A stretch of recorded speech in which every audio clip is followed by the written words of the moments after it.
Hari ini, program studi Magister Sosiologi Universitas Jenderal Sudirman mempersembahkan acara yang sangat inspiratif bagi sivitas akademika, yakni kuliah dosen tamu dengan tema besar tentang globalisasi pendidikan dan topik yang tidak kalah menarik yaitu tantangan sistem pendidikan homeschooling di era globalisasi.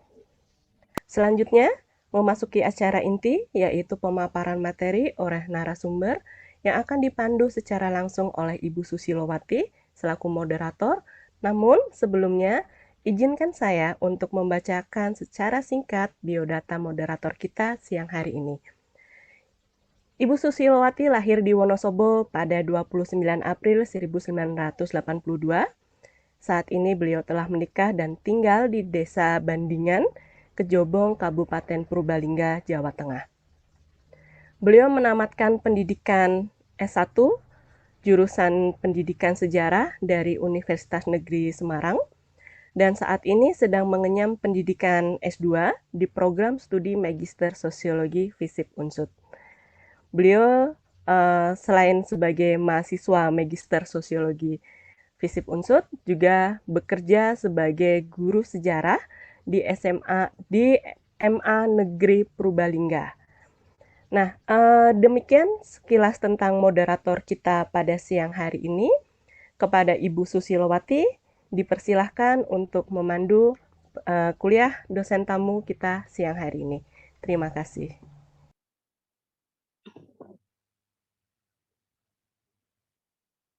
Lanjut.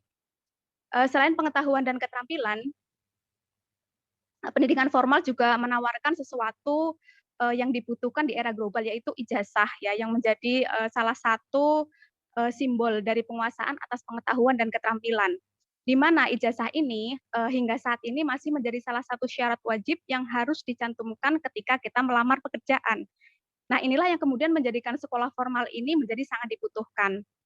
Namun demikian, dewasa ini rupanya sistem pendidikan persekolahan juga tidak luput dari kritik.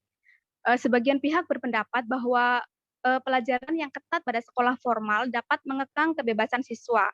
Selain itu, kurikulum yang terstandarisasi juga dianggap dapat menghalangi kreativitas anak ya, karena ada kalanya mapel-mapel yang dihadirkan di sekolah itu kurang sesuai dengan bakat, minat, dan kemampuan mereka. Ditambah lagi dengan model pembelajaran dari sebagian guru yang hanya sekedar untuk memenuhi target kurikulum, sehingga membuat para siswa itu kurang tertarik dan kurang terpicu untuk memunculkan kreativitas dan gagasan-gagasan baru. Nah, kelemahan-kelemahan inilah yang kemudian memunculkan ragam alternatif, sekolah alternatif, yang salah satunya adalah sistem homeschooling.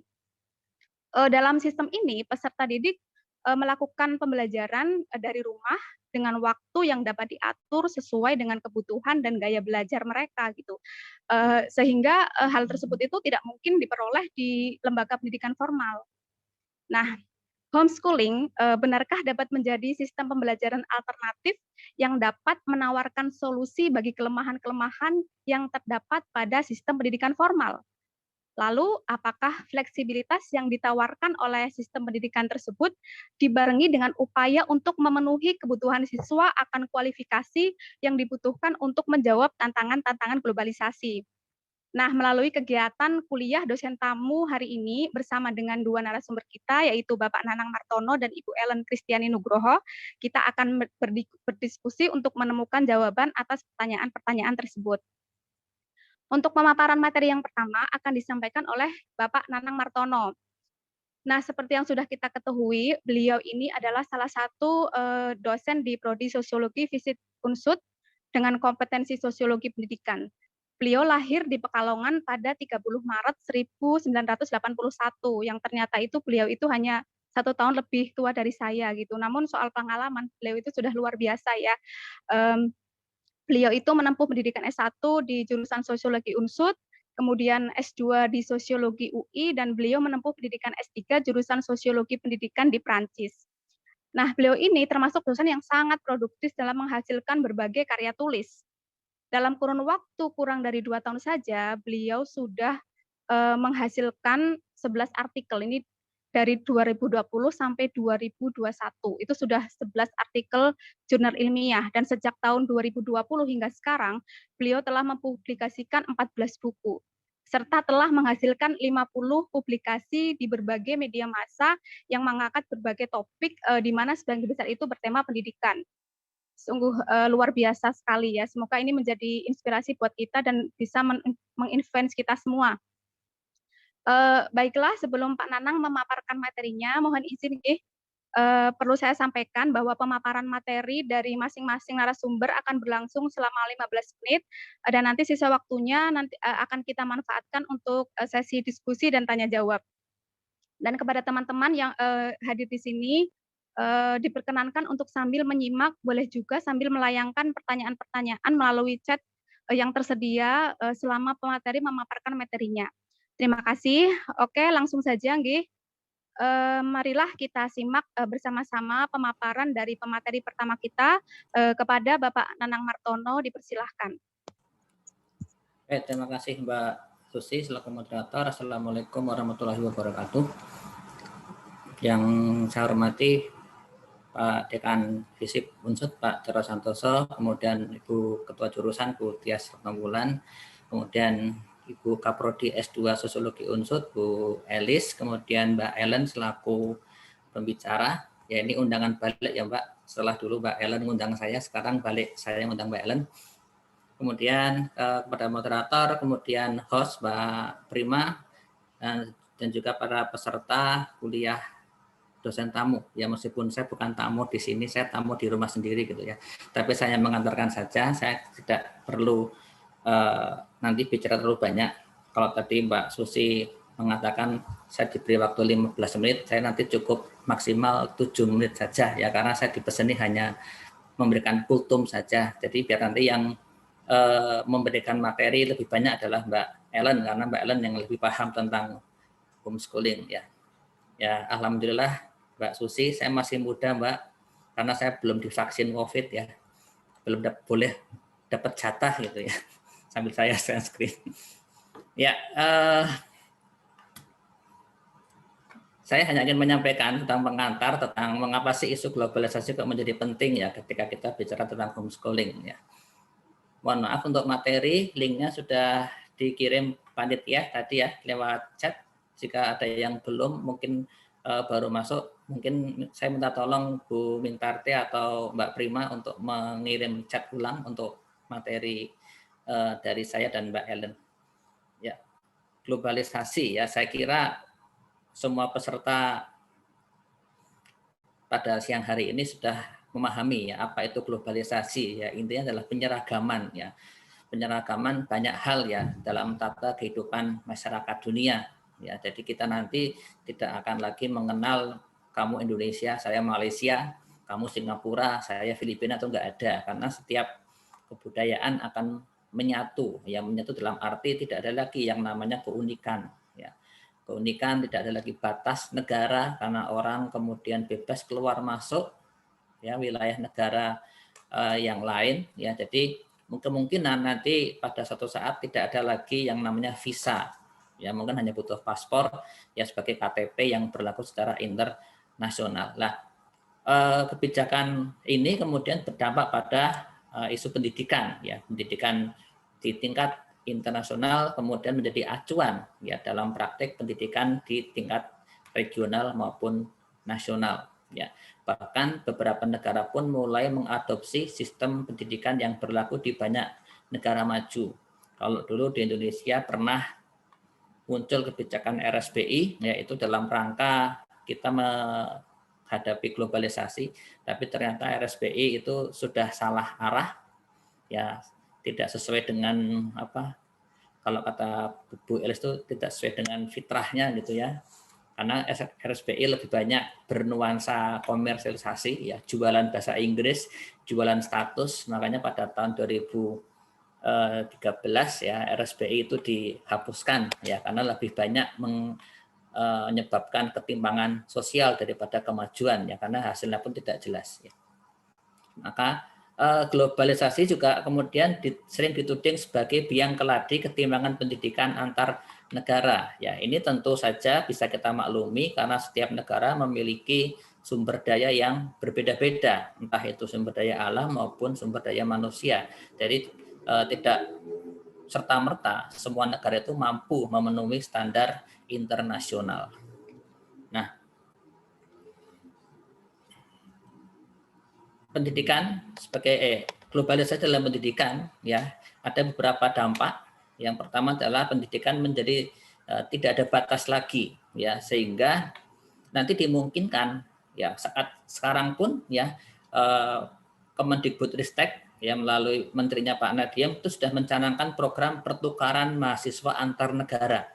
Ini sebagai wujud bahwa globalisasi pendidikan itu sudah mulai masuk ke sistem pendidikan tinggi dan juga sistem pendidikan sekolah menengah, ya, karena pemerintah juga ada program pertukaran pelajar antar negara, ya.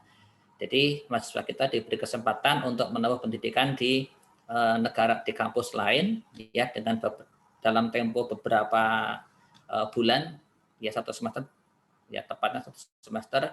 Di sana mereka ambil kuliah, ya, dan nilai mereka selama mengambil kuliah di luar negeri itu diakui, ya, sebagai nilai yang berlaku di kampus asal. Kemudian nanti akan muncul, ya, bentuk-bentuk pekerjaan yang saat ini tidak ada. Ya, sekarang pun kita sudah melihat, ya, seperti misalkan yang dirintis Pak Nadiem, ya, seperti Gojek, ya, ojek online itu kan dulu tidak ada. Ya, sekarang dengan teknologi semuanya serba mungkin. Ya, orang malas keluar, kemudian mereka lapar, cukup pesan lewat GoSend atau GoFood, ya, barang sudah sampai di rumah. Ya, itu contoh, ya, bagaimana bentuk-bentuk pekerjaan itu sekarang juga sudah mulai bertambah. Ada keunikan sistem pendidikan, ya, kemudian ada perubahan yang cukup cepat, ya, dan ada sistem pendidikan multilingual, ya, terutama masuknya bahasa asing, ya, sebagai salah satu bahasa pengantar di beberapa sekolah. Ya, ini beberapa dampak globalisasi yang bisa kita rasakan mulai saat ini, ya. Nah, ini yang tidak kalah seram gitu, ya, yaitu ada keterlibatan korporasi global, ya, perusahaan-perusahaan multinasional sudah mulai berkiprah dalam sistem pendidikan, ya, pengguna teknologi itu sudah merambah ke sistem pendidikan, ya, penggunaan tablet atau handphone dan lain sebagainya itu merupakan wujud, ya, campur tangan korporasi global dalam sistem pendidikan di sekolah. Kemudian ada campur tangan organisasi internasional, WTO misalkan, OECD, UNESCO, dan sebagainya. Mereka berperan menerapkan standarisasi internasional. Ya, bagaimana sekolah-sekolah kemudian sekarang diarahkan untuk mengikuti atau mengajukan akreditasi internasional. Termasuk kampus pun, ya, sekarang prodi diharapkan nanti beberapa tahun kemudian sudah lolos, ya, standar akreditasi internasional. Ya, nanti setelah kampus, kemudian SMA, mungkin SMP, dan kemudian SD pun besok, ya, beberapa puluh tahun kemudian, atau mungkin dalam hitungan tahun, ya, nggak nyampe 10 tahun, ya, SD pun mungkin akan diarahkan untuk melakukan akreditasi internasional. Nah, apakah kita siap, ya, dengan kondisi seperti ini? Ya, tentu inilah yang kemudian menyebabkan globalisasi itu dituding sebagai biang keladi terjadinya ketimpangan pendidikan. Kemudian ada ekonomisasi pendidikan, ya, ketika pendidikan kemudian diarahkan sebagai mesin penghasil tenaga kerja. Ya, yang nanti kita lihat di slide berikutnya. Nah, inilah beberapa dampak, ya, ekonomisasi pendidikan. Ya, pendidikan dianggap sebagai modal yang menyediakan modal dalam dunia kerja. Ya, kemudian siswa dianggap sebagai modal kapital, ya, terutama sumber daya manusia yang terdidik, yang nanti siap untuk bekerja di lapangan di dunia industri. Ya, kemudian sekolah lebih menekankan pada keterampilan, ya, keterampilan terutama keterampilan yang dibutuhkan di dunia kerja. Ya, akuntabilitas sekolah, program sekolah menggunakan tes, ya, yang terstandar dengan banyak tes, ya, nanti kalau kita lihat ada PISA yang dikeluarkan oleh OECD dan banyak sekali tes-tes yang mengarah pada standarisasi termasuk ISO 9000, yaitu juga contoh bagaimana lembaga pendidikan pun dites kualifikasi atau kualitasnya, ya, dan lain sebagainya. Kemudian yang lebih penting adalah penggunaan atau pembelajaran bahasa Inggris, ya, sebagai bahasa internasional dalam pendidikan, ya. Jadi saat ini SD pun sudah mulai diajarkan bahasa Inggris. Ya, saya juga kaget kalau dulu saya kenal bahasa Inggris itu adalah SMP, ya sekarang SD pun sudah dikenalkan dengan bahasa Inggris. Ya, kemudian ya tenaga kerja ataupun lulusan lembaga pendidikan diarahkan agar dapat bersaing di dunia kerja di level internasional. Ya, makanya semua sekolah ya kurikulumnya akan mengarah ke sana. Ya, apakah semua sekolah siap ya menghadapi tantangan ini? Ya, nah inilah yang kemudian kita masuk ke ranah homeschooling. Ya, tadi sudah dijelaskan Mbak Susi selaku moderator. Ya, homeschooling memang sekarang sedang menjadi tren, ya, menjadi pilihan banyak orang tua yang mungkin boleh saya katakan mereka tidak yakin atau mungkin tidak percaya ya dengan akuntabilitas sekolah-sekolah konvensional yang dianggap tidak memperhatikan keunikan individu. Nah, homeschooling hadir untuk memenuhi harapan orang tua yang memang orang tua mengharapkan bahwa keunikan setiap anak itu harus diapresiasi sehingga setiap anak itu memerlukan penanganan sehingga mereka juga memerlukan sistem pendidikan yang unik, ya, penanganan yang sifatnya individual. Ya, tidak lagi seperti sekolah-sekolah konvensional ketika semua anak disamaratakan kemampuannya, makanya satu guru itu bisa mendidik atau mengajar 30 siswa dan 30 siswa itu bisa dikatakan dianggap memiliki karakter, kemampuan dan kebutuhan yang sama. Inilah yang kemudian mendorong orang tua lebih memilih homeschooling ya untuk putra-putri mereka. Ini kebetulan beberapa peserta juga ada orang tua yang anaknya itu sekolah dengan sistem homeschooling ya. Mungkin nanti bisa cerita ya bagaimana pengalaman para orang tua ini ketika anaknya itu lulus ya dinyatakan lulus tanda kutip ya dari homeschooling. Apakah anak-anak mereka tadi seperti yang dikhawatirkan Pak Jarod ya dari aspek sosialisasi apakah bisa terjamin ya karena mereka dididik secara individual ya sesuai dengan kebutuhan masing-masing anak ya bagaimana dengan kebutuhan sosialisasi kemudian bagaimana dengan misalkan keterampilan yang memerlukan praktik ya misalkan bisa nggak homeschooling itu melayani siswa yang ingin belajar menjadi dokter misalkan kalau ada ya bagaimana mereka praktek ilmu kedokteran lah. Mungkin nanti Mbak Ellen bisa menjelaskan ya. Inilah yang kemudian globalisasi menjadi dampak ya menjadi tantangan ya bagi homeschooling. Apakah homeschooling bisa bertahan di era globalisasi yang menuntut standarisasi atau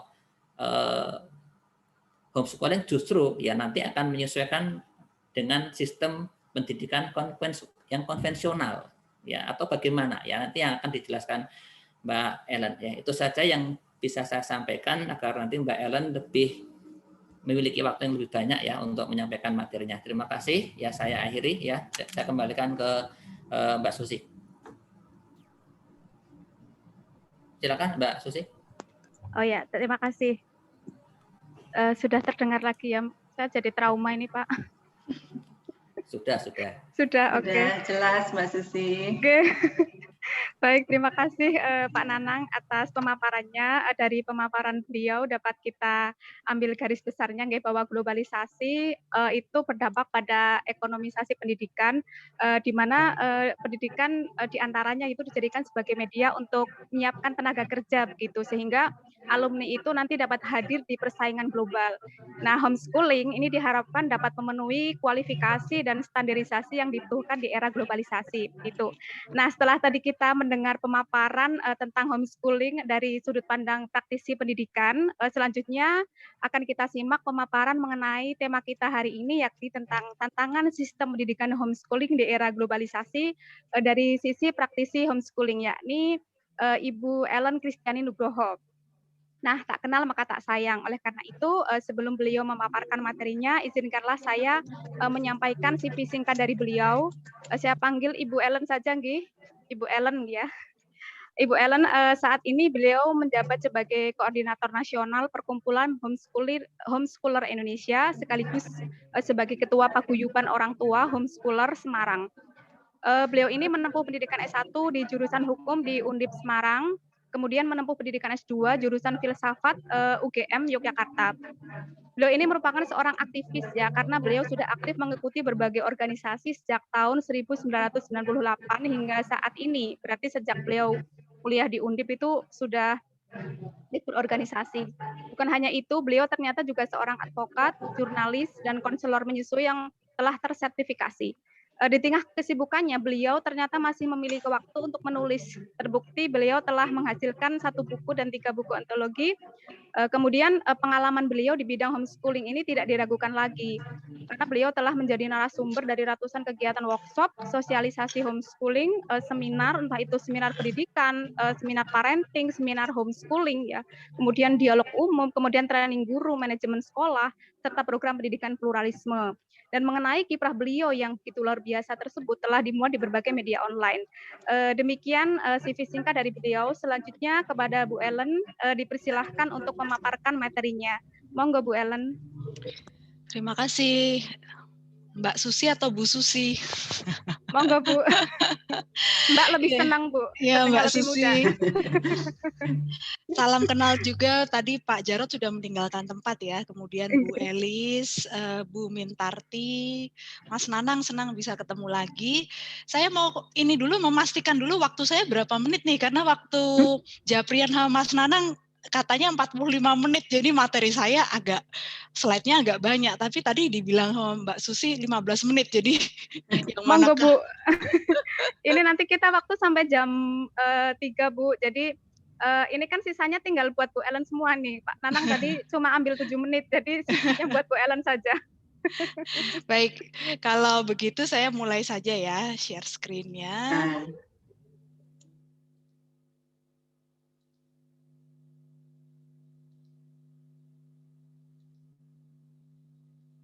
Sudah terlihat kah? Sudah. Baik. Sudah, Bu. Teman-teman semua, terima kasih sudah hadir di acara kuliah umum tantangan homeschooling di era globalisasi. Saya mewakili Perkumpulan Homeschooler Indonesia. Buat teman-teman yang ingin tahu lebih banyak tentang Perkumpulan Homeschooler Indonesia, bisa mengunduh beberapa berkas yang ada di tautan yang tertayang di sini. Jadi saya tidak cerita banyak ya tentang Perkumpulan Homeschooler Indonesia. Intinya kami adalah organisasi yang mewadahi keluarga-keluarga yang memilih untuk tidak menyekolahkan anak, tetapi mendidik sendiri anak kami berbasis keluarga. Walaupun istilah berbasis keluarga itu jangan diartikan di rumah saja. Jadi kayak tadi seperti anggapan-anggapan bagaimana nanti sosialisasinya, itu sebetulnya cara pandang yang memandang homeschooling tapi dari kacamata sekolahan. Jadi bayangannya anak homeschooling itu hanya sekolah di rumah, itu ya berarti hanya di rumah saja dari pagi sampai siang. Itu adalah cara pandang yang tidak tepat. Nah, hari ini saya akan menyampaikan 3 poin. Yang pertama adalah memperkenalkan dulu pengertian homeschooling dan juga mengapa homeschooling bisa muncul dalam sejarah pendidikan. Kemudian yang kedua saya akan membahas tentang fenomena homeschooling di Indonesia. Kemudian yang ketiga saya akan membahas tentang pilihan homeschooling dalam kaitannya dengan tantangan globalisasi, dan globalisasinya seperti tadi sudah dipaparkan oleh Mas Nanang kaitannya dengan pasar bebas ya. Oke, kita masuk ke poin yang pertama. Jadi apa itu homeschooling? Bagaimana pengertiannya dan sejarahnya? Ini sangat penting karena di Indonesia masyarakat masih banyak yang keliru memahami homeschooling, menganggap bahwa homeschooling itu memindahkan anak dari sekolah ke lembaga pendidikan non formal yang ada nama homeschoolingnya, homeschooling A, homeschooling B, homeschooling C. Jadi anak didaftarkan ke sana, lalu nanti anak datang seminggu 3 kali kah, atau gurunya datang ke rumah kah, gitu, dan menganggap bahwa mendaftarkan anak ke lembaga itulah yang disebut homeschooling. Ini adalah pemahaman yang tidak tepat ya, keliru. Karena homeschooling itu pada prinsipnya artinya adalah orang tua mengambil posisi sebagai pendidik utama anak, pengelola pendidikan anak, jadi boleh dibilang orang tua menjadi kepala sekolah. Artinya yang menyusun kurikulum, yang menentukan program belajar anak itu adalah di bawah otoritas orang tua. Nanti kalau anaknya semakin besar, anaknya semakin bisa ikut serta di dalam proses pembuatan kurikulum dan penyusunan program belajarnya. Tapi pada awalnya proses belajar itu ada di bawah otoritas orang tua. Nah, kalau ada lembaga atau layanan individual yang memberikan pendampingan kepada anak-anak di rumah masing-masing, tetapi berbayar, berbayar itu namanya sebetulnya sekolah privat, bukan homeschooling ya. Jadi homeschooling itu relasi antara orang tua dengan anaknya sendiri. Jadi kalau sudah mendidik anak orang lain itu sudah bukan homeschooling. Nah, mengapa kita mempertanyakan homeschooling pada saat ini? Karena kita mengalami keterputusan ya dengan sejarahnya. Jadi seolah-olah kalau orang tua mendidik sendiri anaknya itu sesuatu yang aneh gitu. Padahal kalau kita melihat sejarah pendidikan, justru pendidikan di keluarga, pendidikan di rumah, yang berarti pengajaran yang dikendalikan oleh orang tua, diarahkan oleh orang tua, itu sebetulnya justru model pendidikan yang paling primitif, yang paling awal muncul dalam sejarah manusia begitu. Jadi dari dulu begitu manusia ada punya anak, ya pendidik pertamanya dan utamanya adalah orang tua. Nah, tetapi kita perlu tahu juga ya kenapa kemudian sesuatu yang begitu alamiah, begitu sejak awal dijalankan, mengapa kemudian sekarang terasa aneh gitu. Kenapa orang ketika ada orang tua bilang, saya nggak nyekolahin anak, saya didik sendiri, itu kenapa orang memandang aneh, itu yang harus kita selidiki sejarahnya. Jadi kalau di dalam buku Murray and Rothbard yang judulnya Education Free and Compulsory, boleh dibilang maka ada proses yang panjang perpindahan kewenangan untuk mendidik anak kepada lembaga yang namanya sekolah. Dan itu namanya adalah gerakan compulsory education atau compulsory schooling ya. Jadi mewajibkan anak untuk sekolah. Dari gerakan inilah, ini pun gerakan ya, jadi tidak serta-merta anak itu wajib sekolah. Wajib sekolah itu ada sejarahnya. Dan ini kata Murray and Rothbard, ini adalah perebutan kontrol atas anak antara orang tua dan negara. Yang sepertinya pada jangka waktu sekian lama setelah munculnya compulsory education, boleh dibilang orang tua kalah ya. Artinya negara lah yang kemudian mendikte orang tua apa yang harus dilakukan atas anak gitu. Dalam hal pendidikan ya. Jadi Murray and Rothbard mengatakan bahwa compulsory education itu mendesakkan penyeragaman dan pemerataan. Jadi kalau kita bilang standarisasi itu agendanya siapa? Itu agenda negara atau agenda orang tua atau agenda anak gitu.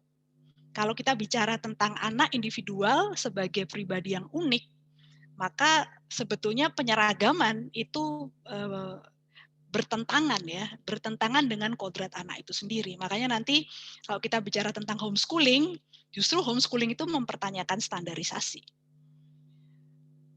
Oke, jadi kalau kita baca bukunya Murray and Rothbard ini, perjalanannya panjang tentang kenapa sekolah itu bisa sampai diwajibkan dan kenapa orang sekarang begitu terindoktrinasi bahwa anak itu harus sekolah.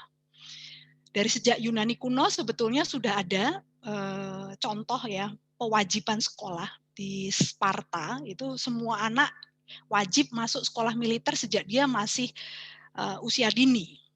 Jadi orang tuanya bahkan tidak membesarkan mereka, semuanya dididik oleh negara supaya terbentuk menjadi sosok yang dikehendaki oleh negara.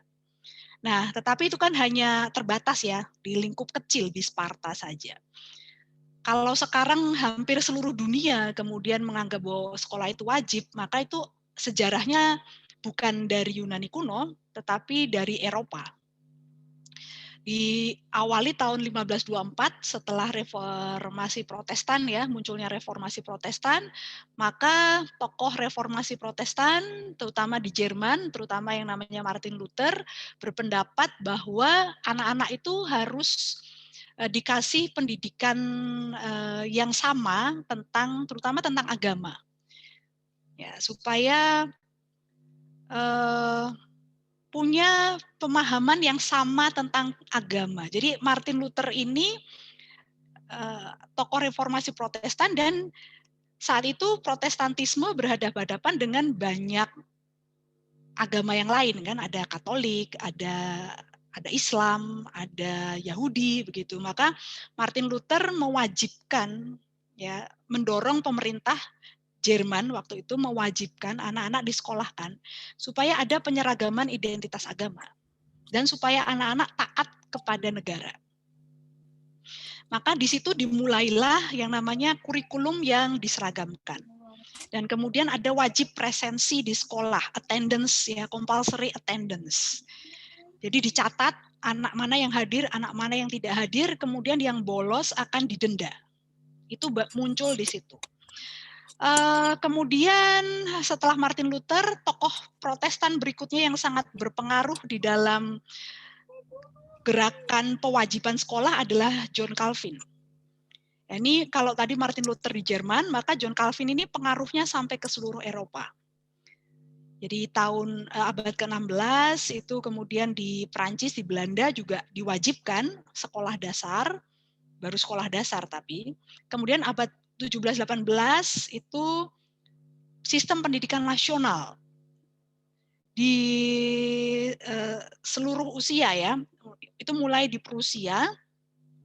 Kemudian abad ke-19 lebih ketat lagi, bukan hanya sistem pendidikan nasional, tetapi sekolah-sekolah di luar sekolah pemerintah, jadi sekolah swasta, karena dulu itu sebetulnya jenis sekolah banyak sekali, dan orang tua bisa memilih jenis sekolah mana yang ingin mereka pilih gitu ya, sekolah komunitas, sekolah gereja, atau sekolah vokasional seperti magang-magang dan sebagai macamnya, itu sebenarnya pilihannya banyak. Tetapi kemudian sejak abad ke-19 maka dikontrol, sekolah swasta itu diwajibkan mengikuti standarisasi dari pemerintah. Kemudian guru juga dikontrol, gurunya juga distandarisasi dan disertifikasi sesuai dengan kriteria yang dikehendaki pemerintah. Kemudian ditambah lagi hanya lulusan sekolah ya, dan tadi yang dibilang punya ijazah itu yang boleh masuk universitas. Tadinya universitas itu bisa diakses siapa saja yang mau dan mampu gitu. Tapi kemudian sejak adanya kewajiban sekolah, maka universitas hanya bisa diakses oleh yang punya ijazah. Dan kemudian yang bisa berkarir, terutama di sektor publik, hanya yang punya ijazah. Lalu lebih ketat lagi, orang tua yang tidak menyekolahkan anak didenda. Lebih ketat lagi, kemudian dipidana. Lebih ketat lagi, kemudian kalau sampai tidak menyekolahkan anak, anaknya diambil oleh negara. Jadi ini adalah penggunaan kekuasaan ya untuk mewajibkan sekolah sehingga orang tua tidak punya pilihan selain menyekolahkan anak.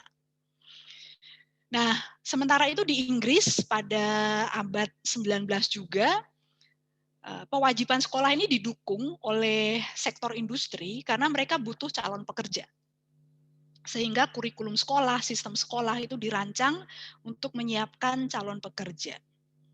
Lalu abad ke-20 sekolah juga dijadikan alat indoktrinasi oleh kekuatan-kekuatan fasisme, nazisme, komunisme. Sampai sekarang pun kita melihat di negara-negara komunis, maka semua penyeragaman itu luar biasa. Dan di awal abad 20 semua negara di Eropa sudah menerapkan sistem pendidikan nasional, dan karena kemudian negara-negara Asia, Afrika dikolonisasi, dijajah oleh negara-negara Eropa, maka cara pandang tentang sistem pendidikan nasional itu juga ditularkan ke negara-negara Asia dan Afrika. ya, memandang pendidikan Eropa itu sebagai superior. Gitu. Nah, abad ke-21 sebetulnya pendidikan Barat ini juga ada manfaatnya ya, bisa dipakai sebagai alat perjuangan ternyata oleh para pendiri negara-negara modern baru, nasionalisme modern. Sekolah ini dipakai untuk membentuk identitas warga negara. Jadi seperti Indonesia juga para pendirinya adalah produk pendidikan Barat gitu. Tetapi kemudian menggunakan pendidikan Barat sebagai alat perjuangan. Oke. Nah, maka di sini Joseph Murphy melihat dalam risetnya bahwa salah satu dampak dari compulsory education adalah sekolah dipandang sebagai pengganti orang tua dalam hal mendidik anak. Dan orang tua dinilai tidak kompeten untuk mendidik anak-anak mereka.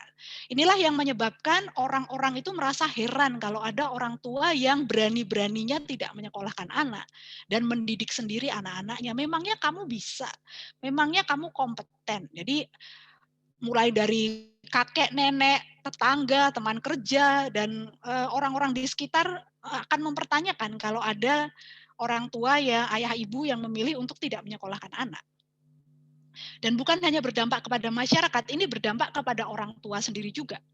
Banyak orang tua yang tidak percaya diri bahwa mereka mampu untuk menjadi pendamping proses belajar anak-anaknya. Karena selalu pikirannya yang bisa mendampingi anak-anak belajar itu hanya orang-orang yang tersertifikasi. Ya, melupakan sejarah lamanya bahwa secara alamiah orang tua adalah pendidik pertama dan utama buat anak-anaknya. Jadi kalau ada keluarga yang ingin homeschooling, ya mendidik sendiri anak-anak dan tidak menyekolahkan, itu akan dianggap sebagai nggak normal gitu, ganjil, kuno, menyimpang, bahkan dianggap sebagai melakukan serangan terhadap sistem pendidikan nasional gitu. Ini kalau dulu di Amerika sejarahnya orang tua homeschooler itu sampai di penjara ya karena berani tidak menyekolahkan anak. Kita bersyukur di Indonesia pemerintahnya cukup akomodatif dan terbuka pemikirannya untuk memberi ruang bagi para homeschooler. Oke, nah bagaimana ide homeschooling ini pertama kali muncul? Yang penentunya pertama adalah John Holt. Jadi ternyata yang menggagas gerakan homeschooling ini, pemikir-pemikirnya pada awalnya adalah justru guru-guru gitu, karena mereka lah yang ada di dalam sistem, mereka lah yang tahu cara kerja sistem, dan justru mereka lah yang memprotes sistem pendidikan formal ini. Jadi kalau John Holt dia kritis ya, menolak gerakan kewajiban sekolah itu. Karena dia melihat bahwa di sekolah itu anak tidak lagi menjadi subjek, tapi menjadi objek. Anak tidak lagi didengar mau belajar apa. Pokoknya harus belajar ini. Gitu. Anak tidak diberi ruang untuk maju sesuai kecepatannya sendiri. Pokoknya harus secepat ini. Kelas 1 harus bisa ini. Dalam setahun kamu sudah harus bisa ini. Setahun berikutnya kamu harus bisa itu. Dan seterusnya, dan seterusnya. Akhirnya sekolah itu menjadi tempat bagi anak rata-rata. Padahal anak-anak tidak pernah rata-rata dalam segala hal. Selalu ada lebih maju di satu bidang dan lebih lambat di bidang yang lain. Tetapi sebetulnya setiap anak berkembang sesuai dengan irama masing-masing kalau diberi ruang. Nah, masalahnya di sekolah formal itu tidak diberi ruang. Sehingga yang terjadi adalah bukannya memupuk hasrat belajar anak yang alamiah, sekolah formal justru mematikan hasrat belajar alamiah. Jadi kalau John Holt melihat di sekolah itu anak-anak tidak belajar. Di sekolah itu anak-anak hanya mencari nilai. Maka kita melihat 1001 praktek cara yang dikembangkan oleh anak-anak supaya dapat nilai yang bagus. Dan tidak peduli lagi mereka apakah mereka paham atau tidak paham pada pelajarannya. Yang penting nilainya bagus. Itulah yang membuat John Holt mengatakan kalau sekolah hanya mencederai kodrat belajar alamiah anak, maka anak berhak untuk tidak sekolah. Jadi anak berhak untuk sekolah kalau memang sekolah itu berguna bagi dia, tapi anak berhak untuk tidak sekolah kalau sekolah itu tidak berguna bagi dia, tidak membantu dia bertumbuh. Ini dikuatkan juga oleh Raymond Moore. Jadi kalau Holt itu dari tradisi liberal, pemikiran liberal, kalau Moore ini dari tradisi pemikiran religius. Jadi kalau Moore menekankan tentang pemulihan peran orang tua sebagai pendidik utama anak. Yang dititipi oleh Tuhan itu kan orang tua, bukan negara. Jadi seharusnya anak-anak lebih panjang waktunya bersama orang tua sesuai dengan kodratnya. Tetapi yang terjadi sekarang adalah anak-anak semakin lama semakin muda dipisahkan dari orang tua. Dan orang tua pun terpengaruh ya, semakin cepat menyuruh anak keluar dari rumah, disekolahkan bahkan dari umur 6 bulan ada yang sudah mulai disekolahkan. Jadi kalau Holt mengatakan itu melawan kodrat ilahinya gitu. Jadi melawan amanah dari Tuhan gitu. Jadi anak harus dikembalikan kepada orang tua sebagai pendidik utamanya. Jangan dirampas kedudukan orang tua oleh negara. Dan pendidikan itu jangan hanya untuk melayani kepentingan negara, kepentingan industri. Pendidikan itu adalah untuk melayani apa yang Tuhan mau. Tuhan maunya apa? Tuhan maunya kita berkarya buat sesama, kita belajar saling berkomunitas. Maka Raymond Moore menekankan bahwa harusnya pembelajaran itu bukan hanya tentang sesi akademis, tapi juga tentang bekerja untuk komunitas, bekerja buat masyarakat. Itu anak-anak sekarang banyak yang tidak sempat karena dari pagi sampai sore isinya sekolah dan les. Tidak sempat lagi memikirkan di sekelilingnya ada masalah apa. Nah, maka Moore mengatakan kalau memang sekolah menjauhkan anak dari orang tua dan kemudian menjauhkan anak dari masyarakatnya, lebih baik nggak usah sekolah. Jadi itu argumen yang diberikan oleh Raymond Moore dan Dorothy ya. Maka kemudian ide-ide ini disambut oleh banyak keluarga yang juga gelisah terhadap sistem pendidikan. Dan kemudian langkah pertama sebetulnya untuk jadi homeschooler adalah melakukan proses deschooling. Deschooling artinya melepaskan diri dari belenggu cara pikir sekolah tradisional. Dan kemudian memerdekakan diri untuk kembali kepada kodrat alamiah. Baik orang tua maupun anak sebagai makhluk yang suka belajar. Maka alih-alih terbiasa diatur oleh pemerintah, homeschooler akan mengatur dirinya sendiri, memilih kurikulumnya sendiri, belajar apa saja, kapan saja, di mana saja, dengan siapa saja, dari siapa saja. Jadi itu kembali ke cara belajar seperti waktu belum ada sekolah. Maka pendidikan homeschooler adalah menekankan tentang fleksibilitas dan kustomisasi. Kurikulum itu harus kontekstual sesuai dengan kebutuhan keluarga, situasi keluarga, keyakinan keluarga, kebutuhan anak, cita-cita anak, lingkungan lokal, dan apa konteks zamannya seperti apa. Semuanya dikustomisasi. Tidak ada kurikulum yang sama antara keluarga homeschooler satu dengan homeschooler yang lain. Bahkan antara anak satu dengan anak yang lain dalam keluarga yang sama, kurikulumnya bisa berbeda-beda. Cara mengajarnya bisa berubah, tergantung dengan konteksnya. Oke, itu tentang istilah dan sejarah homeschooling. Berikutnya saya akan membahas tentang fenomena homeschooling di Indonesia. Jadi secara tren homeschooling di Indonesia itu muncul sejak era reformasi ya. Sebelum reformasi sudah ada beberapa keluarga yang menjalankan proses homeschooling tapi relatif tidak terang-terangan karena di era sebelumnya sekolah itu sangat dipakai oleh rezim untuk mengindoktrinasi anak-anak ya, sehingga tidak berani gitu untuk secara terang-terangan melakukan homeschooling. Tetapi begitu era reformasi, iklim politik lebih terbuka, maka kemudian orang tua semakin lama semakin banyak yang memilih untuk tidak menyekolahkan anak. Dan boleh dibilang bahwa mayoritas orang tua pesekolah rumah, terutama yang di generasi awal ya, ini adalah kelas menengah, urban, berpendidikan formal tinggi dan melek teknologi informasi. Jadi kata Hagen, riset Hagen 2011 dia mengatakan bahwa halo, apakah bisa di-mute yang lain? Halo, apakah bisa di-mute yang lain? Ya, terima kasih. Jadi kalau Hagen mengatakan bahwa homeschooling, gerakan homeschooling itu sebetulnya efek samping dari keberhasilan pendidikan publik juga. Jadi justru karena orang tuanya punya pendidikan yang baik, kesadaran pendidikan yang baik, maka justru bisa bersikap kritis gitu kepada sekolah. Nah, keluarga kelas menengah ini punya imajinasi yang tinggi tentang pendidikan, ingin pendidikan berkualitas, tetapi kemudian biasanya melihat bahwa sekolah-sekolah yang menawarkan pendidikan yang sesuai dengan idealisme itu mahal.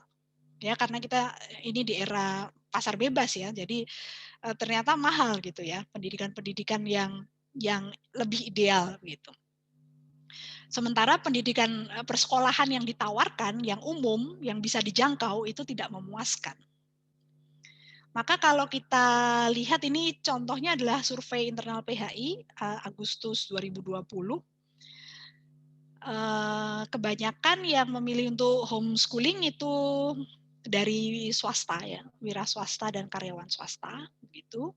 Dan kebanyakan adalah orang tua lengkap, jadi ada ayah, ada ibu, dan banyak, hampir separuh ya, 40% lebih itu ada ibu yang tinggal di rumah gitu. Jadi memang ini mirip dengan demografi homeschooler di negara-negara lain. Kemudian kelas menengah ini rata-rata kalau di Indonesia di kelas menengah tengah dan kelas menengah bawah. Itu yang memilih untuk homeschooling. Jadi cita-cita pendidikannya tinggi tapi kemampuan finansialnya terbatas. Maka daripada ngoyo cari sekolah yang bagus sesuai dengan idealisme tapi mahal, nggak bisa dibayar, lebih baik dididik saja sendiri gitu. Kemudian dari pendidikannya mayoritas itu lulusan S1 dan sebagian S2, sebagian kecil S3, tetapi yang hampir semuanya relatif punya kesadaran pendidikan yang baik. Lalu kalau dicek maka orang tua homeschooler mayoritas secara signifikan itu punya sudut pandang yang negatif tentang persekolahan. Jadi negatif itu artinya kalau ditanya tentang sekolah, bicaranya kelemahannya. Jadi kalau masih menyebut kelebihannya itu baru cenderung negatif. Kalau bisa menyebutkan berimbang kebaikan dan kekurangan sekolah formal, maka itu netral. Kalau lebih banyak cerita kebaikannya itu cenderung positif, tapi yang bilang bahwa sekolah formal seluruhnya positif tidak ada. Jadi rata-rata ini kita kalau ketika di coding ya, jawaban mereka tentang mengapa memutuskan homeschooling, terbesar alasannya adalah karena akademis. Jadi ada ketidakpuasan akademis yang membuat mereka menjauh dari sekolah dan mendekat ke opsi homeschooling. Kita lanjut aja. Jadi ini beberapa kekurangan pendidikan formal yang dikritik oleh orang tua homeschooler. Yang pertama, tidak ada atau kurangnya ruang kustomisasi, penyesuaian pada keunikan anak. Yang kedua, kurangnya pendidikan karakter yang holistik. Jadi terlalu banyak drilling ya, hafalan gitu ya, nanti di nomor 7. Kemudian yang ketiga, kurang relevan antara yang diajarkan di sekolah dengan tantangan di dunia nyata atau masa depan. Yang keempat, watak memburu untung, profit oriented atau berbiaya mahal. Kelima, performa guru tidak memuaskan. Keenam, pergaulan negatif, bullying, dan seterusnya. Yang ketujuh, cara belajar hafalan. Yang kedelapan, ganti menteri, ganti kebijakan, ya, ketergantungan pada situasi politik yang berubah-ubah. Itu tadi tentang fenomena homeschooling di Indonesia. Berikutnya saya akan masuk ke bagian terakhir, yaitu tantangan globalisasi. Jadi kalau kita bicara tentang globalisasi, maka menurut Thomas Friedman ya, yang penulis buku The World is Flat, karakteristik dasar dari globalisasi adalah kuatnya ide atau ide tentang kapitalisme pasar bebas ini menjadi motor dari globalisasi. Jadi ada pasar bebas, ada perdagangan bebas gitu. Nah, artinya di sini kita berbicara tentang makin melemahnya pemerintah dan makin kuatnya korporasi. yang tadi dibahas oleh Mas Nanang. Dengan adanya revolusi industri dan kemudian kapitalisme, pasar bebas dan seterusnya, maka terjadi percepatan luar biasa di dalam teknologi informasi, komunikasi, bioteknologi, dan juga sekaligus nanti kita bicara tentang dampak-dampak negatifnya. Maka kalau kita bicara tentang masa depan, profesi apa sih yang dibutuhkan di masa depan? Ternyata menurut peneliti tren sejarah ya, ini Yuval Noah Harari, dia bilang kita nggak tahu kok 20 tahun lagi profesi apa yang masih ada dan profesi apa yang sudah hilang dan profesi baru apa yang muncul. Tantangannya seperti apa kita tidak tahu persis. Jadi kok boleh dibilang standarisasi yang mau distandarisasi apa gitu kan? Kalau tantangannya saja tidak diketahui, tidak bisa diidentifikasi dengan jelas. Jadi tidak ada yang tahu pasti apa yang harus diajarkan pada anak-anak. Apa yang sekarang diajarkan di sekolah sangat mungkin sudah usang pada saat mereka memasuki pasar kerja. Maka kalau Yuval Noah Harari menyarankan, yang nomor satu itu justru karakter. Pribadi yang punya keseimbangan mental dan kecerdasan emosional itu yang paling penting. Dan anak harus punya kemampuan untuk motivasi yang belajar yang datang dari dalam. Terus belajar sepanjang hayat dan terus mau berubah, terus mau mencipta ulang diri sendiri.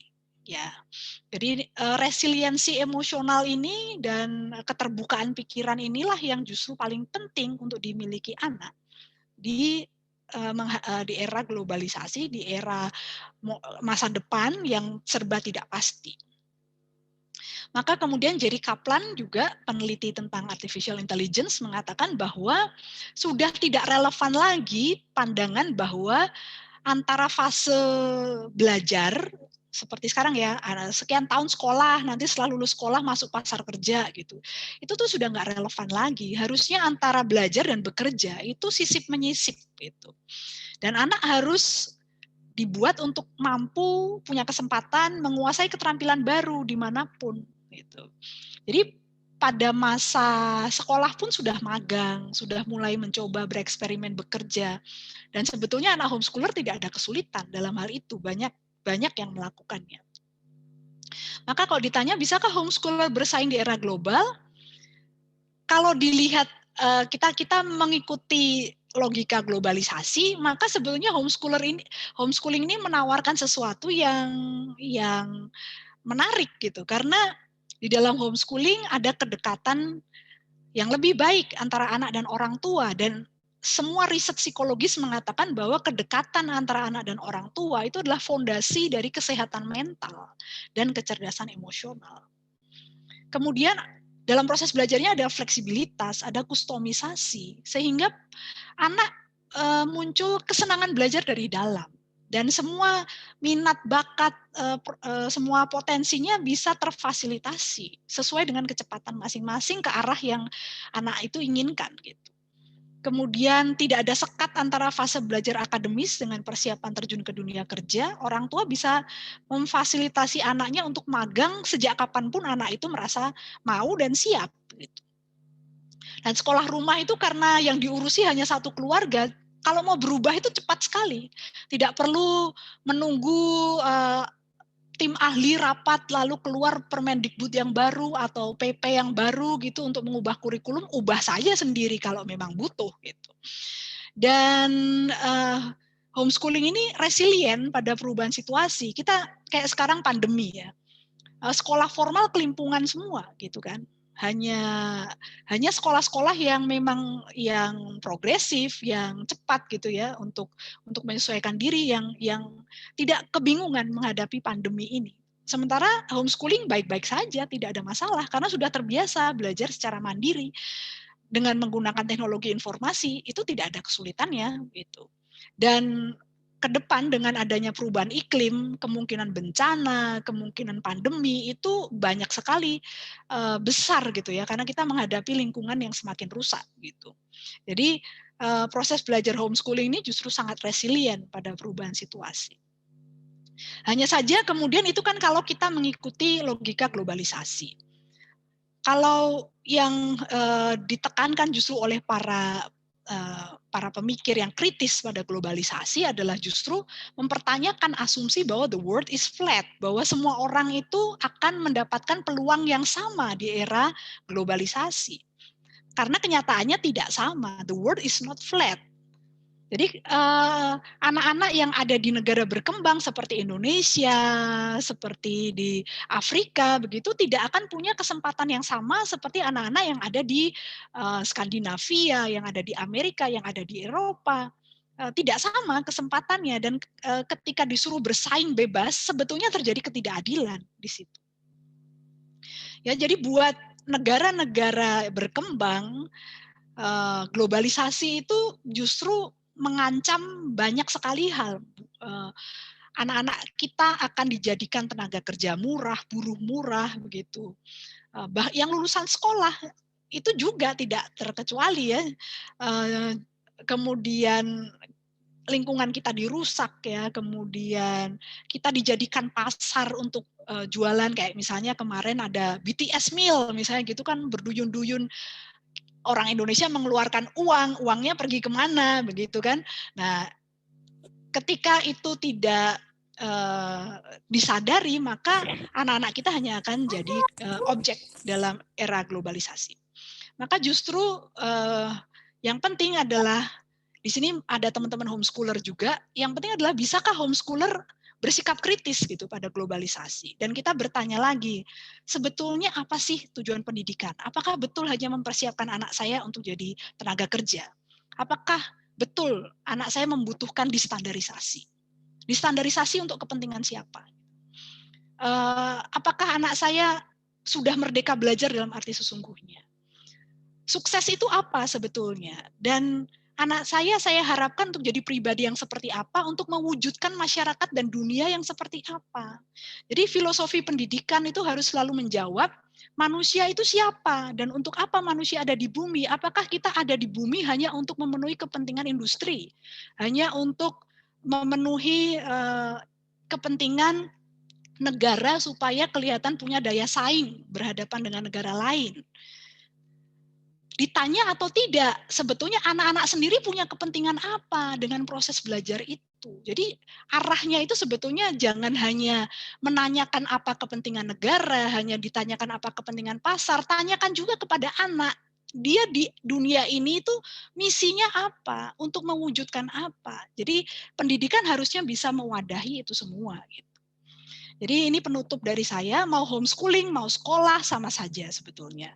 Yang penting adalah kita memilih secara sadar, secara prinsipil gitu, bukan hanya sekedar ikut-ikutan, bukan hanya sekedar mentalitas kerumunan. Kalau tidak, nanti kita hanya akan jadi objek dan bukan jadi subjek.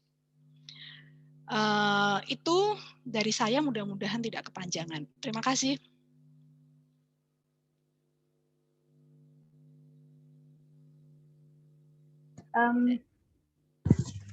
Terima kasih kepada Bu Ellen, setelah kan begitu luar biasa tadi, sangat kita itu tercerahkan sekali begitu ya Bu. Jadi dari yang Bu Ellen sampaikan tadi itu dapat kita simpulkan bahwa awalnya itu pendidikan itu tugas orang tua, tapi kemudian terjadi peralihan otoritas ya. Jadi setelah terjadi perubahan otoritas, sekolah itu dianggap sebagai pengganti orang tua, dan dampaknya adalah orang tua itu dianggap tidak lagi kompeten untuk mendidik anak-anak mereka. Padahal sekolah itu akhirnya berujung pada menjauhkan orang tua dengan anak gitu dan dengan masyarakat. Di sisi lain standarisasi yang ada pada sekolah itu juga mengarah kepada penyeragaman, di mana hal tersebut ternyata itu bertentangan dengan kodrat alami anak gitu. Pada dasarnya itu kan mereka unik seperti itu.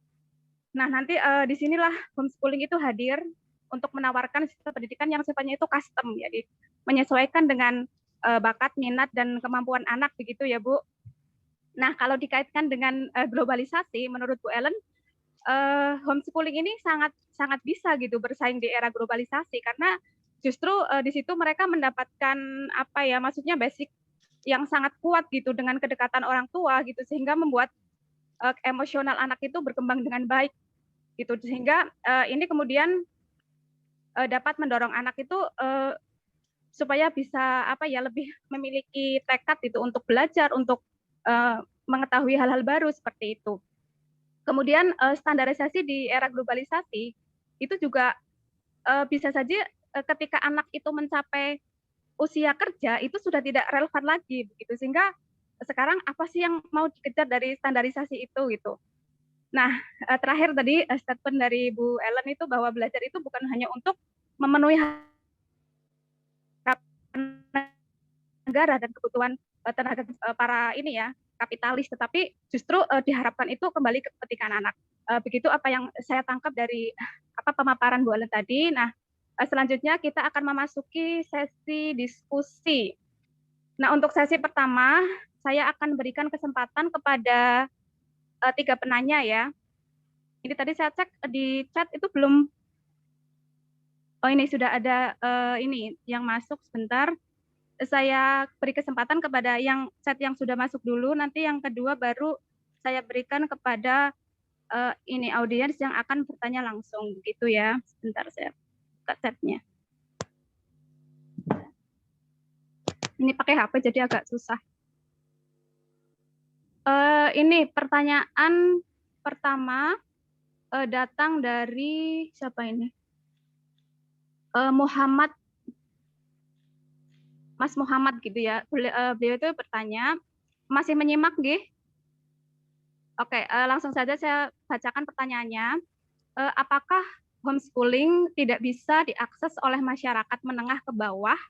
Dan apakah selamanya masyarakat menengah ke bawah hanya mengandalkan sekolah formal untuk mencapai mobilitas vertikal naik? Itu pertanyaan buat Bu Ellen, nggih. Monggo Bu Ellen atau Pak Nanang gitu, monggo untuk menjawab pertanyaannya. Terima kasih. Ini untuk yang pertama. Nanti yang kedua menyusul, nggih. Apa langsung aja Bu Ellen? Apa satu-satu ini Bu? Iya, saya jawab dulu nggak apa-apa, Mbak. Oke, nggih, monggo. Langsung saja Bu. Ya, kalau menurut riset sebetulnya prestasi anak homeschooler itu tumbuh kembang anak homeschooler tidak tergantung pada pendapatan orang tua. Tidak tergantung pada orang tuanya punya gelar sarjana atau tidak. Tetapi lebih tergantung pada apakah orang tuanya berkomitmen untuk mendampingi atau tidak. Jadi sebetulnya di sini lebih ke arah komitmennya, karena baik di sekolah maupun di proses belajar homeschooling, anak-anak itu akan berkembang kalau didampingi secara individual, secara intensif. Jadi itu tidak masalah sebetulnya kelompok yang mau menengah bawah ya, yang pendapatannya minim, mau yang single parent, atau yang masih harus bekerja. Yang penting itu sebenarnya kesadaran pendidikannya. Nah, ini loh yang krusial ya. Tetapi memang ini akan jadi kayak telur dulu apa ayam dulu gitu, karena untuk bisa punya kesadaran pendidikan yang baik, maka dia harus mendapat pendidikan yang baik dulu kan, orang tuanya juga harus teredukasi. Padahal sekolah kita tidak menyediakan itu pada kebanyakan sekolah ya. Artinya kita melihat sikap kritis itu tidak terlalu terakomodasi di sekolah. Kebebasan berpikir itu tidak terlalu terakomodasi di sekolah. Cara pikir yang kaya itu tidak terlalu terakomodasi di sekolah, sehingga orang tua tidak bisa mendapatkan kesadaran pendidikan yang baik itu pada saat dia bersekolah. Nah, kita kalau melihat kepada zaman dulu ya, ketika masih para pendiri bangsa kita berjuang, itu kan banyak orang tua yang juga pendidikannya pas-pasan, tetapi mereka bisa jadi kader di berbagai gerakan politik waktu itu, dengan aliran masing-masing. Padahal pendidikannya ya hanya tukang becak lah, atau mungkin hanya petani, tetapi mereka berkesadaran politik tinggi sekali, kesadaran pendidikannya tinggi sekali. Itu dari mana? Dari edukasi di luar sekolah, oleh organisasi-organisasi, oleh komunitas-komunitas. Jadi sebetulnya memang buat buat orang-orang yang sudah lebih tercerahkan ya dalam tanda kutip, tugas kitalah untuk membagikan kesadaran tentang pendidikan ini kepada keluarga-keluarga yang masih belum sadar bahwa mereka punya pilihan gitu loh. Jadi kalau sekarang ini kan keluarga-keluarga kebanyakan taunya ya pilihan hanya sekolah, sehingga walaupun punya keluhan kayak apapun tentang sekolah, ini gurunya begitu, ini kurikulumnya begini, bla bla bla bla, anak saya tantrum kalau ke sekolah, anak saya dibully di sekolah dan seterusnya banyak sekali keluhan, tapi tetap nggak berani meninggalkan sekolah gitu. Jadi itu apa ya, orang tua tidak melihat bahwa dia punya opsi loh, punya opsi untuk tidak menyekolahkan anak. Asal punya keyakinan teknis itu menyusul begitu. Tapi jangan orang Indonesia kita di sekolah dididik untuk mikirin lebih ke teknis. Jadi kalau misalnya begitu mau homeschooling lalu pasti yang ditanya adalah nanti dapat ijazahnya bagaimana gitu kan. Padahal ketika menanyakan dapat ijazahnya bagaimana itu sebetulnya kita masih dibelenggu oleh cara pikir sekolah tradisional. Jadi kalau kita sudah deschooling, kita sudah melewati fase deschooling, anak kita dapat ijazah, nggak dapat ijazah itu kita nggak akan stres gitu loh. Karena anak punya agendanya sendiri. Yang penting kita selalu memfasilitasi anak kita untuk mengetahui apa yang dia inginkan dalam kehidupannya. Jadi mau dapat ijazah umur 18 atau mau umur 20 tahun atau mau umur 24 tahun, yang penting adalah anak tahu kenapa dia harus cari ijazah. Nah, kesadaran-kesadaran ini sebetulnya yang perlu ditularkan kepada masyarakat, terutama menengah ke bawah. Kalau satu teman homeschooler saya di Salatiga bilang justru homeschooling ini cocok sekali untuk masyarakat menengah ke bawah. Hanya kemudian perlu diedukasi dulu keluarganya bahwa opsi ini itu sebetulnya memungkinkan dan bisa buat mereka. Tapi saya tidak bilang bahwa homeschooling itu untuk semua keluarga ya, karena tetap ada kendala-kendala yang mungkin menyulitkan orang tua untuk mempraktekkan homeschooling. Dan solusinya bisa jenis pendidikan yang lain, bisa sekolah komunitas, bisa sekolah alam, bisa mendirikan kursus sendiri atau belajar bersama, gerakan kepanduan kah atau apa. Jadi pendidikan itu sebetulnya sangat beragam gitu loh pilihannya. Hanya selama ini kita sudah berabad-abad disempitkan, jadi hanya memandang bahwa pendidikan identik dengan persekolahan. Itu yang harusnya dikritik gitu. Artinya ketika kita sudah membebaskan diri kita dari paradigma bahwa pendidikan harus persekolahan, maka kita jadi merdeka betul-betul. Jadi kita bisa memilih segala macam bentuk pendidikan yang tidak konvensional, yang tidak tradisional, tetapi memenuhi kebutuhan keluarga dan anak kita. Jadi nggak harus homeschooling juga, bisa pilih jenis pendidikan yang lain. Begitu dari saya, Mbak. Saya kembalikan Mbak Susi. Oke, terima kasih, Bu. Tadi sih ada beberapa chat masuk, begitu, tapi sebagian besar itu sudah terjawab ini yang mengenai ijazah tadi. Kemudian mengenai ini, Bu, yang pertanyaan saya rangkum saja. Ini ada beberapa masuk tadi. Yang pertama itu tentang sosialisasi gitu. Ketika kita memasuki homeschooling dalam mindset kita yang masih inilah ya, kita kan fakir informasi ya Bu mengenai homeschooling ini. Jadi kita kira ketika anak masuk homeschooling itu terbatas gitu sosialisasinya. Karena kan kalau saya sendiri kan guru, jadi saya kira sosialisasi ya di sekolah ketemu teman-teman seperti itu. Nah kalau di homeschooling itu seperti apa? Kemudian ini sekalian saja untuk kesesuaian kurikulum ini pertanyaan dari Bu Suci. Kesesuaian kurikulum untuk menyesuaikan dengan usia anak itu bagaimana cara mengetahuinya? Begitu Bu, monggo. Jadi yang pertama tadi tentang sosialisasi, yang kedua bagaimana apa tadi Mbak Susi? Yang bagian terakhir? Ini Bu, untuk kesesuaian kurikulum. Jadi menyesuaikan umur dengan kurikulum gitu. Kurikulum dalam tanda petik ya? Onje Bu. Dalam tanda petiknya bagaimana maksudnya? Monggo Bu Suci langsung saja biar nanti lebih jelas. Gitu. Maksudnya ketika anak usia sekian gitu apa yang harus kita sampaikan, apakah juga begitu kurikulum yang bebas ataukah ada tetap kita berpikir ada standar-standar tertentu yang harus kita berikan gitu. Oke. Ya, terima kasih. Terima kasih Bu Suci. Yang pertama tentang sosialisasi. Jadi harus dibayangkan homeschooling itu seperti kehidupan seperti sekolah belum ada gitu.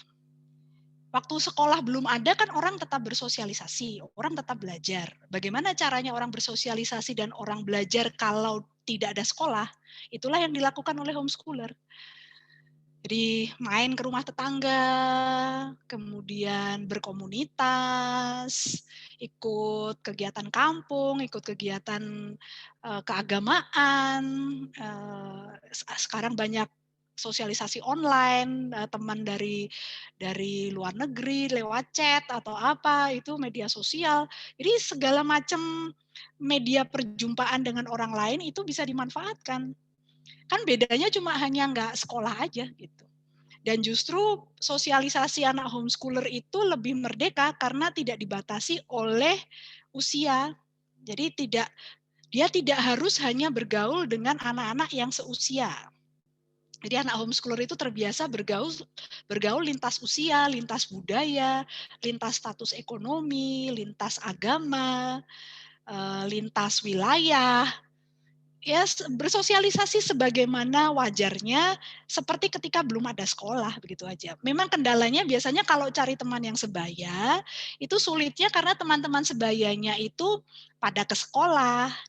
Tetapi nanti kalau teman-temannya itu pulang dari sekolah, ya mereka main lagi bareng-bareng. Jadi tidak ada masalah dalam hal itu, hanya menunggu temannya pulang dari sekolah aja, nanti terus main lagi sama-sama. Dan proses pembauran anak-anak itu cepat sekali. Jadi soal sosialisasi seperti itu ya, sama seperti pergaulan kita orang dewasa, kita bisa bergaul tanpa harus di sekolah kan, dan anak-anak juga bisa.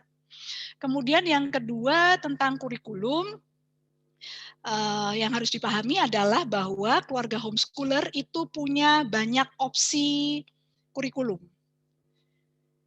Biasanya keluarga homeschooler akan memilih kurikulum yang paling dia cocok secara prinsip maupun teknis. Gitu.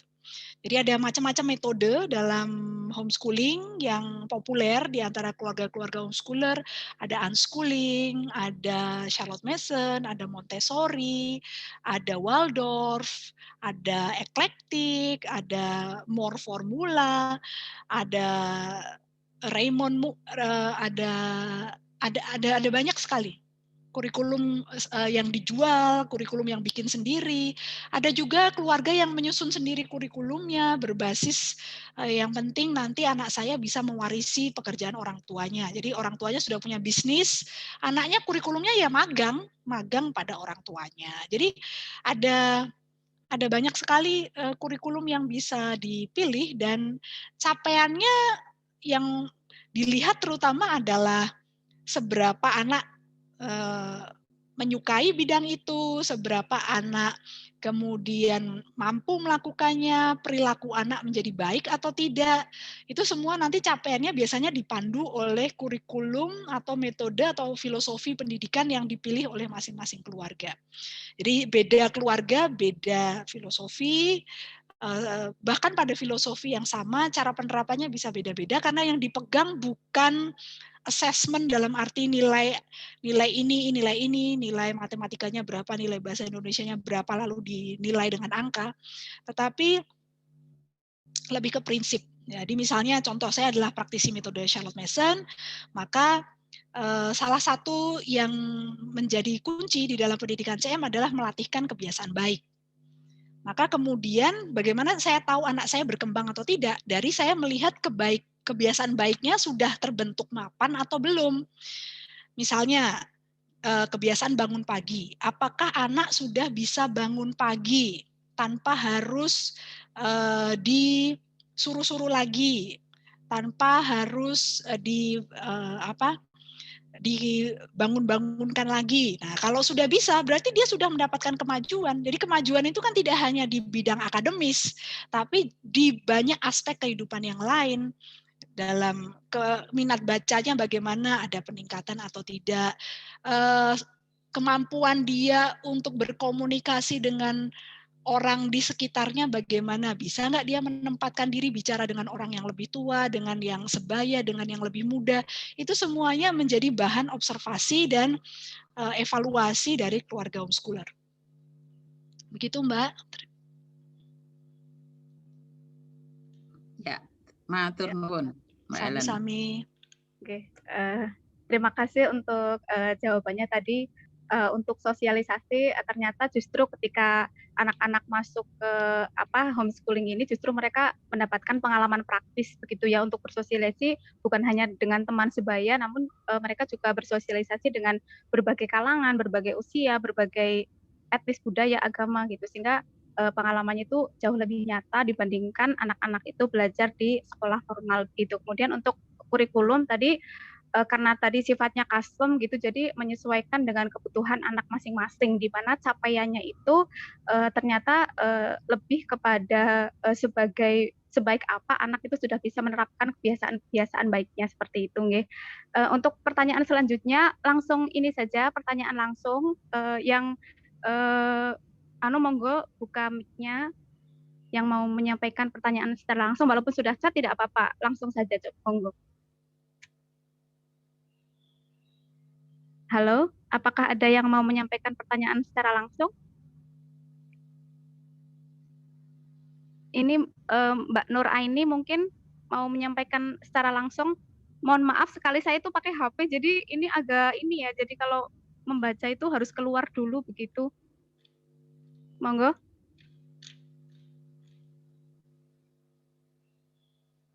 Oh, perlu saya bacakan, berarti lewat chat saja ya, saya bacakan lagi nih. Chatnya mana ini? Oke. Ya, pertanyaan berikutnya ini datang dari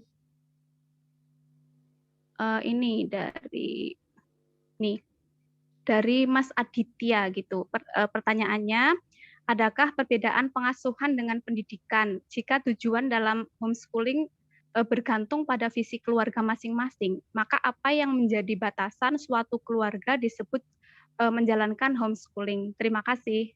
Begitu Bu Ellen, monggo. Asalkan orang tuanya sudah memutuskan untuk mengambil alih kewenangan untuk mengarahkan pendidikan anak, dan orang tua tidak lagi disetir oleh lembaga, tetapi orang tua yang menyetir lembaga ya.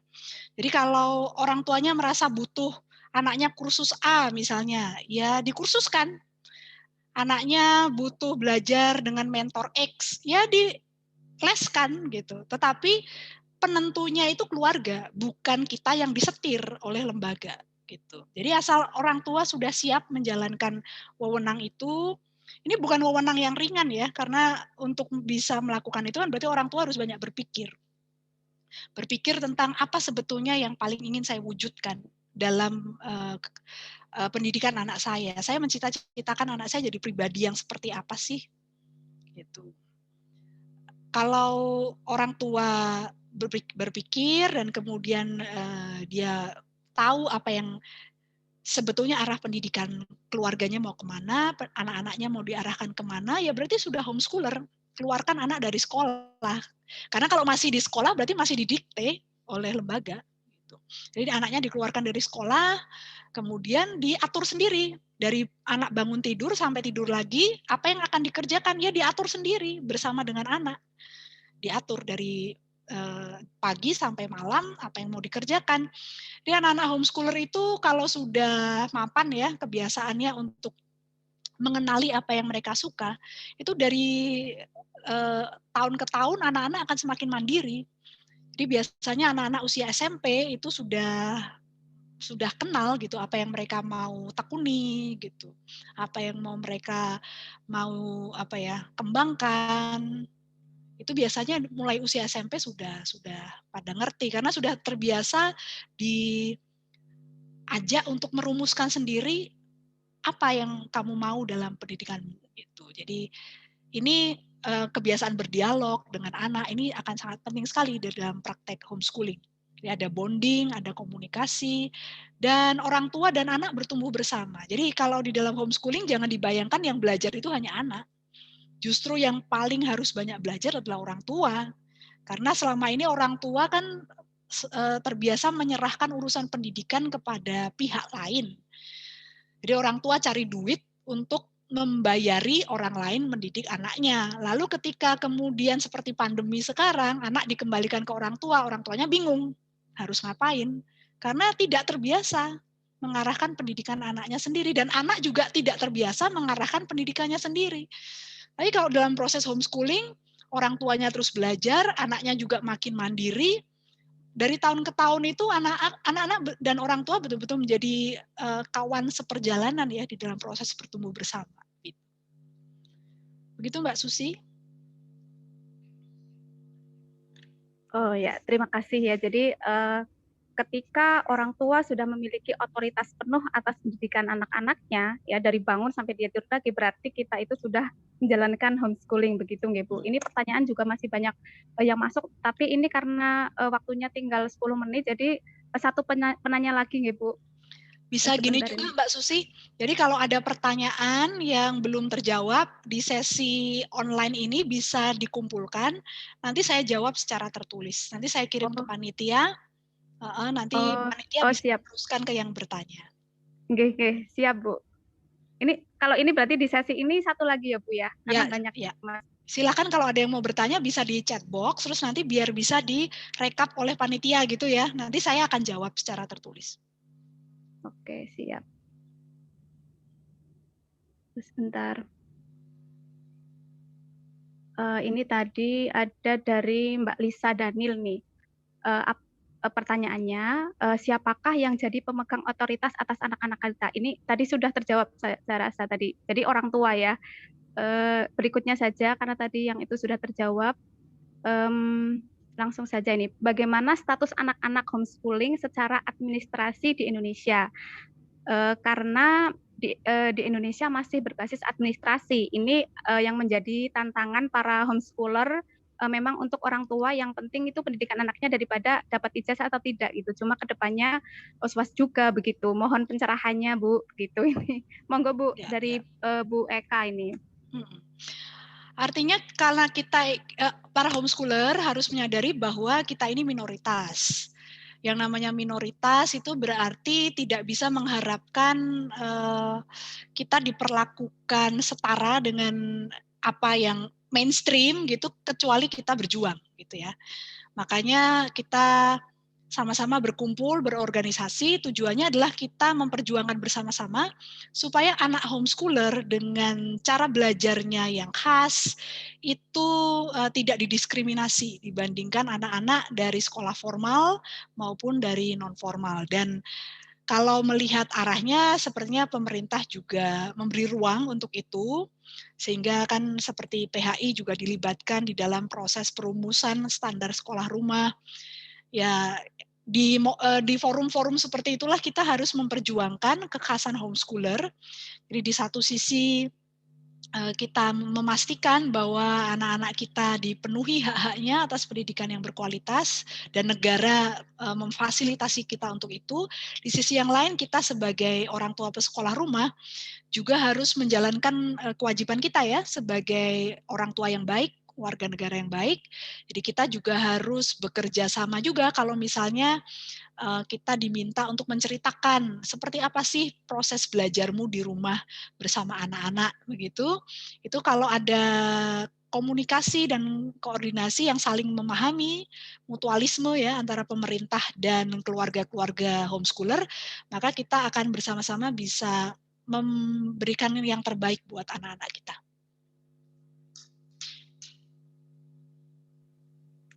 Ya, terima kasih untuk pencerahannya. Karena waktunya itu sudah sangat ini ya sudah mepet sekali dengan jam 3, jadi terpaksa untuk sesi tanya jawab itu saya stop dulu. Dari apa yang disampaikan oleh Bu Ellen tadi dan Pak Nanang itu dapat ditarik kesimpulan bahwa standarisasi global dalam era globalisasi ini ternyata menjurus pada penyeragaman seperti itu, di mana hal tersebut ternyata menyalahi kodrat anak yang pada dasarnya itu bersifat unik. Nah, kemudian homeschooling itu hadir ya, menawarkan kurikulum yang sifatnya itu custom, yang menyesuaikan dengan karakteristik dan kebutuhan anak seperti itu. Dengan demikian anak itu akan ini ya, memiliki keunikan sendiri. Jadi mereka itu berkembang atas dasar dari dalam dirinya sendiri, bukan karena dorongan-dorongan, maksudnya tuntutan-tuntutan dari luar seperti itu. Sehingga kalau kita kaitkan dengan globalisasi, ketika anak itu sudah memiliki jiwa kemandirian yang dipupuk dari homeschooling ini, tentunya mereka akan bisa gitu bersaing di era globalisasi. Apalagi kita tidak tahu ke depan itu yang dibutuhkan oleh dunia itu apa sih, seperti itu. Apakah standarisasi yang ada di globalisasi sekarang ini akan terus sesuai gitu, akan terus relevan seperti itu. Sehingga tugas dari homeschooling ini yaitu menyiapkan anak-anak supaya siap dengan segala situasi dan kondisi gitu, sehingga mereka bisa survive di situasi apapun seperti itu, nggih Bu. Terima kasih banyak kepada Pak Nanang dan Bu Ellen atas pencerahannya. Saya itu benar-benar terbuka pikiran saya gitu. Jadi mindset saya yang sangat supet begitu ya Bu, istilahnya orang Purbalingga itu, tentang homeschooling ini jadi terbuka lebar begitu Bu. Karena saya yakin kebanyakan di sini tuh produk-produk sekolah formal Bu. Jadi Sama, Mbak. begitu. Jadi jadi terima kasih sekali Ibu. Ini sangat luar biasa ini pertemuan hari ini. Apalagi ini mahasiswa-mahasiswa ini Bu, ini kan calon orang tua, ini bisa itu jadi kader-kader homeschooler juga gitu.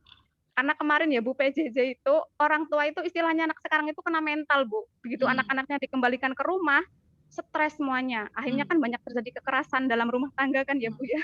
Iya, betul. Karena kaget begitu. Terima kasih ya Bu Ellen, Pak Nanang atas pencerahannya. Nah, karena keterbatasan waktu, mohon maaf apabila banyak pertanyaan yang dari teman-teman yang belum sempat saya sampaikan kepada para narasumber. Sebelum kegiatan saya tutup, ini saya persilahkan kepada Bu Ellen dan Pak Nanang untuk memberikan closing statement-nya, nggih. Monggo, setengah menit saja, Bu. Pak Nanang dulu atau saya dulu? Ke Pak Nanang dulu. Ingsut. Pak Nanang dulu tuh udah ditunjuk. Ya, Pak Nanang dulu, setengah menit Pak Nanang. Ya, terima kasih Mbak Susi. Tadi sudah dipaparkan Mbak Ellen bahwa homeschooling itu sebenarnya memiliki masa depan yang cukup cerah ya, ketika homeschooling itu menawarkan ya bahwa pendidikan itu unik ya untuk setiap individu, dan individu tidak bisa diseragamkan apa yang harus mereka dapatkan ya. Jadi dengan demikian ya semangat untuk mengakui ya dan menghargai keunikan anak ini pun sebenarnya harus ruhnya harus dibawa ke sekolah-sekolah konvensional. Artinya kita tidak lagi bisa menuntut bahwa semua anak itu memiliki kemampuan yang sama. Mungkin itu dulu Mbak Susi. Kurang ya, dari kasih. Setengah menit kan ya? Gak apa-apa. Terima kasih Pak Nanang. Monggo Bu Ellen untuk saya ya. Baik, kalau dari kacamata saya sebagai homeschooler, maka memenuhi standarisasi dan tuntutan pasar kerja itu adalah cita-cita yang terlalu rendah untuk pendidikan. Jadi anak bisa lebih daripada itu. Hanya bisa kerja itu, kita manusia bukan hanya makhluk pekerja. Kita adalah makhluk yang utuh, kita makhluk spiritual, kita makhluk sosial, kita makhluk berkesenian, berbudaya gitu. Jadi kalau hanya untuk memenuhi tuntutan pasar kerja, hanya supaya anak kita siap untuk bekerja, itu adalah cita-cita yang terlalu rendah. Maka kalau menjadi orang tua homeschooler, saya harapkan teman-teman homeschooler juga, dan bukan hanya teman-teman homeschooler, tapi juga yang di sekolah-sekolah, yang di lembaga-lembaga pendidikan lain, cita-citakanlah sesuatu yang lebih tinggi daripada sekedar bisa memenuhi standarisasi atau anak bisa kerja. Tetapi dia bisa menjadi manusia yang insan kamil, dia bisa menjadi manusia yang seutuhnya, bisa menjadi manusia yang patriotik, misalnya baik itu. Tapi dalam arti sebenarnya ya, bukan cuma bisa mengerjakan soal ujian kewarganegaraan terus dapat nilai 8, misalnya itu bukan patriotik itu. Maksudnya patriotik itu ya sungguh-sungguh mengabdikan hidupnya buat masyarakat. Nah, itu cita-cita yang seharusnya lebih kita kejar gitu, daripada sekedar ya standarisasi oke lah, anak bisa kerja oke lah, tapi itu bukan keseluruhan cita-cita yang kita patok buat anak gitu. Terima kasih Bu atas closing statement-nya. Jadi intinya bahwa pendidikan itu sifatnya itu bukan hanya untuk memenuhi maksudnya supaya anak itu bisa bekerja, tapi seharusnya itu bisa membuat anak itu menjadi makhluk manusia yang seutuhnya seperti itu. Nah, terima kasih kepada Pak Nanang dan Bu Ellen sekali lagi telah memberikan pemahaman kepada kita tentang homeschooling. Mari kita berikan aplaus yang meriah buat beliau berdua. Luar biasa Bu, Pak. Terima kasih juga saya sampaikan kepada teman-teman peserta kuliah dosen tamu globalisasi pendidikan yang telah mengikuti seluruh rangkaian kegiatan dari awal hingga akhir. Selanjutnya kegiatan pada siang hari ini akan saya serahkan kembali kepada pembawa acara. Saya selaku moderator pamit undur diri dan mohon maaf yang sebesar-besarnya jika selama memandu acara ini masih terdapat banyak sekali kekurangan. Terima kasih. Wabillahi taufiq wal hidayah. Wassalamualaikum warahmatullahi wabarakatuh. Terima kasih banyak kami sampaikan juga kepada para narasumber, moderator, serta peserta yang telah menyimak acara dari awal sampai akhir. Saya mewakili panitia yang bertugas menyampaikan mohon maaf apabila ada kesalahan yang kami lakukan. Akhir kata, terima kasih dan wassalamualaikum warahmatullahi wabarakatuh.